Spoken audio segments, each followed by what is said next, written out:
साथियों, जैसा कि आप में से कई साथी यह बात जानते हैं कि यूथ कांग्रेस लगातार देश के युवाओं के मुद्दों पर संघर्ष करती है और सिर्फ एजिटेटिव प्रोग्राम नहीं करती है, बल्कि इस देश के युवाओं की समस्याओं के निराकरण के लिए वो एक बात कहते हैं ना कि सिर्फ हंगामा खड़ा करना मेरा मकसद नहीं, मेरी कोशिश है कि ये सूरत बदलनी चाहिए। तो युवाओं की सूरत कैसे बदले, उनकी समस्याओं को कैसे एड्रेस किया जाए, उसके लिए कई तरह का रचनात्मक प्रोग्राम भी करती रहती है। इसी के तहत आप में से कई साथियों ने उसको कवर किया होगा। यंग इंडिया के बोल के तहत देश भर के जो है ऐसे नौजवान जो अपने माध्यम से चीज़ों को समझते हैं, उस पर अपना पक्ष रखते हैं, बोलते हैं, उनको अपने साथ जोड़ने के लिए और युवाओं की एक बुलंद आवाज़ उनको बनाने के लिए यूथ कांग्रेस प्रोग्राम करते रहती है। कोविड में भी यूथ कांग्रेस ने बहुत अच्छा काम किया था। तो आज जो इस देश में परिस्थिति है, और मैं ये बात बहुत तकलीफ में कह रहा हूँ, एक राजनीतिक औपचारिकता के तहत नहीं, जो एक वास्तविकता है। आप सब भी अगर अपने आप से सवाल पूछेंगे तो आपके मन में भी यह बात खटकी होगी कभी ना कभी कि पढ़े लिखे नौजवानों को, पहले कहते थे जो सादा बीए करता था हमारे यहाँ कि ये ब्याह क्लास है, आप बीए पढ़ कर रहे हैं मतलब शादी के लिए पढ़ रहे हैं। शादी में जो बायोडेटा बनेगा उसमें लिखेंगे कि लड़की बीए पास है, लड़का बीए पास है। तो प्रोफेशनल कोर्स करना चाहिए, टेक्निकल कोर्स करना चाहिए। दिन रात लोग जो है पढ़ते थे कि आईआईटी में बस एडमिशन हो जाए, एडमिशन होते ही रिश्ते आने शुरू हो जाते थे। अभी कोर्स कंप्लीट भी नहीं हुआ है, नौकरी पक्की। आज आईआईटी के 50% ग्रेजुएट को नौकरी नहीं मिल रही है। आईआईएम में आपने जो है बहुत सारे पत्रकार साथी हैं यहाँ पे, बस नौकरी हो जाए, अच्छे संस्थान में जो है एडमिशन हुआ, रिजल्ट आया, अच्छे संस्थान का ऑफर लेटर, धीरे धीरे धीरे धीरे रोजगार के सारे अवसर बंद कर दिए गए। और कोई ऐसा दिन नहीं बीतता है जनाब कि इस देश के किसी कोने में किसी न किसी स्टूडेंट की, यूथ की पीठ फट रही हो पुलिस की लाठी से। गलती क्या है? नौकरी मांग रहा है। हालत यह है कि जिस चीज का हमको गर्व होना चाहिए, कहां तो तय था चिरागा हर एक घर के लिए, कहां चिराग मयस्सर नहीं शहर के लिए। दुनिया का सबसे नौजवान देश, 55% पॉपुलेशन यूथ है, हर 5वां युवक दुनिया का भारतीय है। 25% की आयु को आप देखेंगे, इतना नौजवान भारत कभी नहीं था। मानव सभ्यता के इतिहास में जितना नौजवान आज भारत है कभी नहीं था। इतनी नौजवान आबादी, पढ़े लिखे लोग, और वास्तविकता क्या है? 1 घंटे में 2 नौजवान आत्महत्या कर रहे हैं। सारे सुसाइड रेट को जो है यूथ सुसाइड ने सरपास कर दिया है। किसान को भी 1 घंटा घड़ी में होगा, 2 नौजवान इस देश का अपनी जान गंवा चुका होगा। ये कितनी दर्दनाक बात है कि आप सोचिए, जो पॉपुलेशन ग्रोथ है उसको सुसाइड रेट ओवरपास कर दिया है। और ऐसा क्यों हो रहा है? इसकी वजह क्या है? इसकी वजह यह है कि एक तरफ पढ़े लिखे नौजवान को 5000 की नौकरी नहीं है, और एक नौजवान, उसकी शादी में 5000 करोड़ खर्च किया गया। एक ही देश है, एक तरफ 5000 की नौकरी नहीं है, दूसरी तरफ शादी में 5000 करोड़ खर्च किया गया। लोगों को खाने को नहीं मिल रहा है, तभी तो सरकार जो है 5 किलो अनाज दे रही है ना। हाथी खिचड़ी खा रहा है, हाथी तो छोड़िए पत्रकार भी खा ले रहा है। ये हम सब देख रहे हैं अपनी आंखों से। इसीलिए साजिश के तहत इन नौजवानों को नशे में धकेला जा रहा है। हजारों करोड़ के ड्रग्स तो पकड़े जाते हैं, जो नहीं पकड़े जाते हैं उसकी बात छोड़ दीजिए। नौजवान अगर होश में होगा, होश वालों को खबर क्या बेखुदी क्या चीज है, तो नौकरी मांगेगा ना। तो उसको नशे में धकेलो, साजिशन। और नशा करके नौकरी तो दे नहीं रहे हैं, आईपीएल शुरू हुआ, कहा कि गली गली जो है क्रिकेटर निकालेंगे, गली गली जुआरी बना दिया है। साल भर जुआ चलता है। अपने बच्चों का ड्रीम खराब नहीं हो जाए इसलिए हमको कह रहा है कि ड्रीम 11 पे टीम बनाओ। अरे हमारा ड्रीम था डॉक्टर बनने का, हमने डॉक्टरी पढ़ी। इंजीनियर बनने का ड्रीम है, प्लेयर बनने का ड्रीम है, डॉक्टर बनने का, एडमिनिस्ट्रेटर बनने का, पत्रकार बनने का, कवि बनने का, लेखक बनने का ड्रीम है। क्या देश बना करके दे रहे हैं।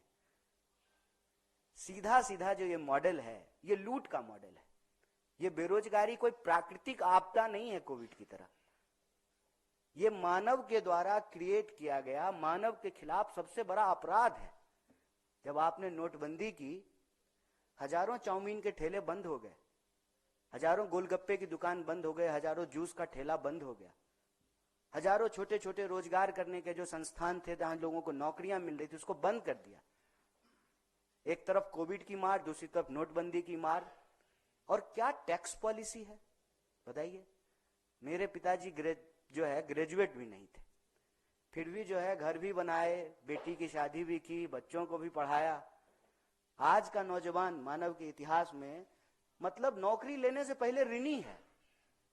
एजुकेशन लोन, गलत तरीके का टैक्सेशन, नौकरी अगर मिल गई गलती से, एक तो जो है भर्तियां होगी नहीं टाइम पे, अगर हो जाएगी तो पेपर लीक हो जाएगा।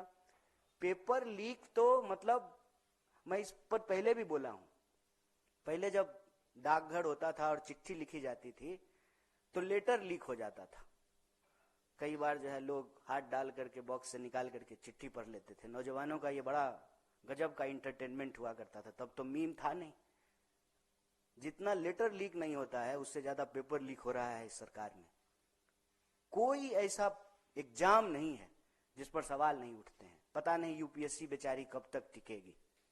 वहां भी जो है ये लेटरल एंट्री लेकर के आ गए हैं। एक भी जगह बता दीजिए जहां नौजवान पक्का करे कि हम पढ़ रहे हैं, हमको नौकरी मिलेगी। और पढ़ना भी आसान नहीं है। आप सुदूर इलाके के किसी कॉलेज में चले जाइए, जिस तरीके से फीस वृद्धि हुई है। अभी आपने देखा कि अंबेडकर यूनिवर्सिटी में जो है नौजवान अपने ही यूनिवर्सिटी में कैद थे, एक एक कोर्स पे 4-4 लाख 5-5 लाख रुपया ले रहे हैं।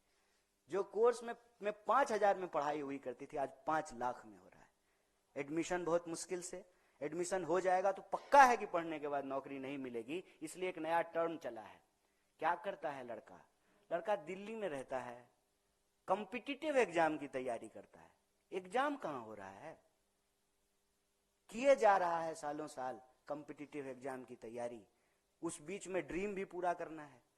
इसीलिए जो है देखिए मोबाइल पे लोग शेयर खरीद रहे हैं, बेटिंग कर रहे हैं, जुआ खेल रहे हैं। कहीं कुछ तो मिल जाए।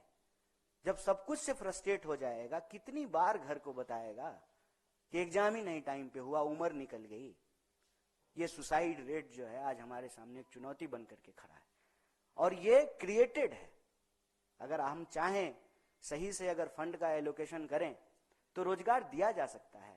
आप 16 लाख करोड़ बड़े पूंजीपतियों का माफ कर देते हैं, आप छोटे रोजगार करने वाले लोगों को लोन तो दे करके देखिए। ये नीति का सवाल है, ये नियत का सवाल है। लेकिन नीति जब यही है कि अपने दोस्त को व्यापार, तो देश होगा बेरोजगार।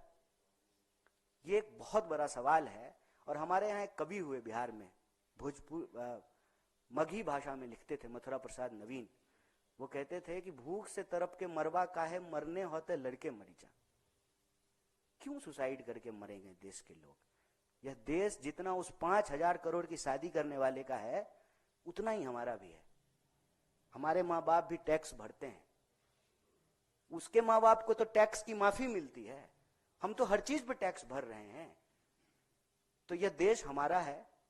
मैं इस देश के नौजवानों से अपील करता हूं कि आप जान मत गवाइए, अपनी जान भी बचाइए। और इस उम्र में बिना इश्क का कुछ होता नहीं है।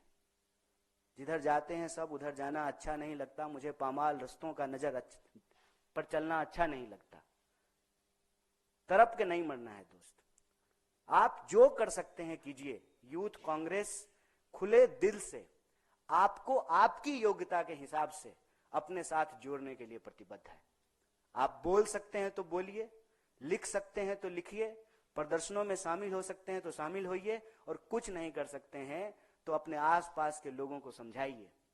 इस देश को बचाने की मुहिम में, युवा शक्ति को बचाने की इस मुहिम में, और यह जो हमारी मांग है, नशा नहीं नौकरी दो, इसके साथ जुड़िए। और हमारे क्रांतिकारी साथी, जोशीले साथी, इनके नेतृत्व में यूथ कांग्रेस आपको आमंत्रित करती है कि आप अपनी कैपेसिटी में, अपनी योग्यता में, अपनी क्षमता में हमारी इस मुहिम से जुड़िए। और देश तरक्की तभी करेगा जब देश के लोग तरक्की करेंगे। सबसे नौजवान देश है भारत, 55% पॉपुलेशन है नौजवान। वो तरक्की करेगा तभी देश तरक्की करेगी। तो तरक्की की इस राह में और अपने हक की इस आवाज में आप आवाज बनिए और हमारी इस मुहिम के साथ जुड़िए। आप सब लोगों ने बड़े धैर्य से हमारी बात को सुना। आप सभी साथियों का बहुत बहुत शुक्रिया। और एक पत्रकार के बारे में जो हमने बात की है, मैं आपके बिरादरी के बारे में नहीं बोल रहा हूँ, यह मेरी व्यथा है। ये इस देश के एक आम नौजवान का दर्द है। जब वो सीन देखता है तो उसको तकलीफ होता है कि हमारे देश के साथ क्या हो रहा है। तो आप इसको अदरवाइज नहीं लीजिएगा। मेरी बात से अगर किसी को तकलीफ हुई हो तो मैं क्षमा प्रार्थी हूँ। और एक बार फिर आप सबका इस महत्वपूर्ण प्रेस कॉन्फ्रेंस को कवर करने के लिए तहे दिल से शुक्रिया।